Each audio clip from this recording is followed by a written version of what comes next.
According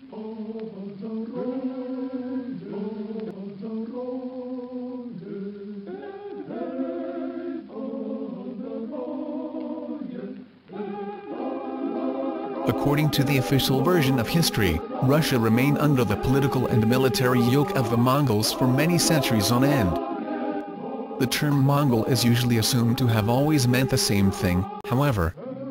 This turns out to be incorrect.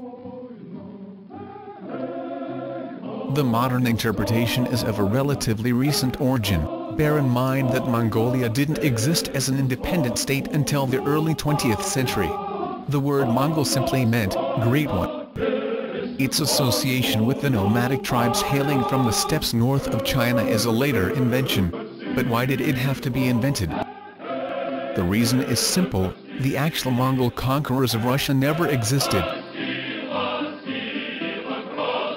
The yoke theory was created by the court historians of the new Russian dynasty, the Romanovs. It has served the end of justifying the Romanovs' claims for the throne and diminishing their long-time adversaries, the Horde, or the professional Russian army, which remained fiercely loyal to the old Russian dynasty. Deposed and finally destroyed by the Romanovs as a result of a conspiracy. The savage invaders and torturers of the Russian land that we read about in history textbooks were the protectors of the state in reality. And ethnic Slavs for the most part. Small wonder historians still cannot find a single trace of the mythical Mongol capital. No such capital ever existed anywhere near the Gobi Desert. History, Fiction or Science? Is finally available in English.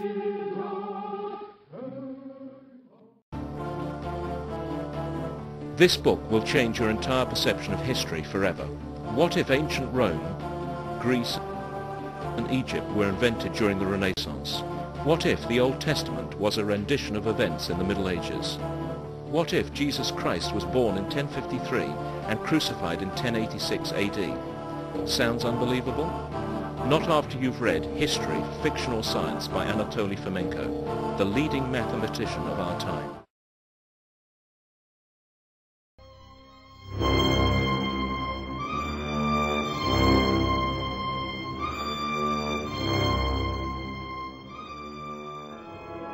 How much do we know about the Goths?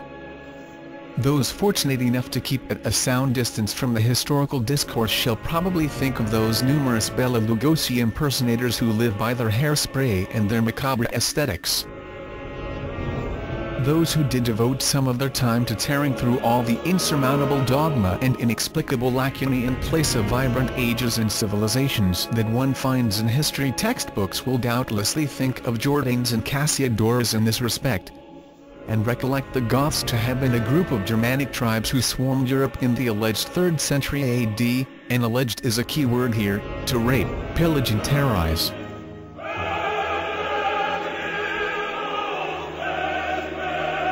But how Germanic were they really, and when exactly have they been introduced to us as such? According to Anatoly Fomenko, one of the world's leading mathematicians, the Goths were Slavic through and through. This alone would fail to make a piece of sensational news, however. Fomenko redefines sensational, telling us that the Gothic tribes were none other but the biblical nations of Gog and Magog. That might sound like nonsense. After all, don't the Old Testament events date back to times immemorial? However, once you delve into the long-awaited English translation of Fomenko's History, Fiction or Science, you shall very soon discover that official history is absolutely and completely without competition in terms of making nonsense sound like science. History, Fiction or Science? Is a phenomenal and unprecedented scientific experiment, since neither state-of-the-art methods of mathematical statistics nor astronomical data have ever been applied to history before. One would expect such a procedure to yield interesting results, but interesting doesn't remotely approach the results of Fomenko's research. Ancient and medieval history transform into a phantom, leaving us with the historical period of a single millennium to encompass everything from Jesus Christ, who is proved to have lived in the 11th century AD, to today. Definitely nonsense and positively impossible, you say? Just wait till you get infected with the new chronology meme, and mark our words, looking back at your vehement support of consensual history will be most embarrassing indeed.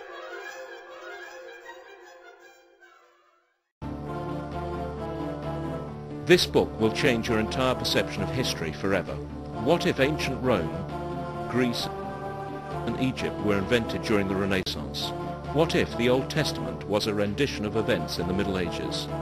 What if Jesus Christ was born in 1053 and crucified in 1086 AD? Sounds unbelievable?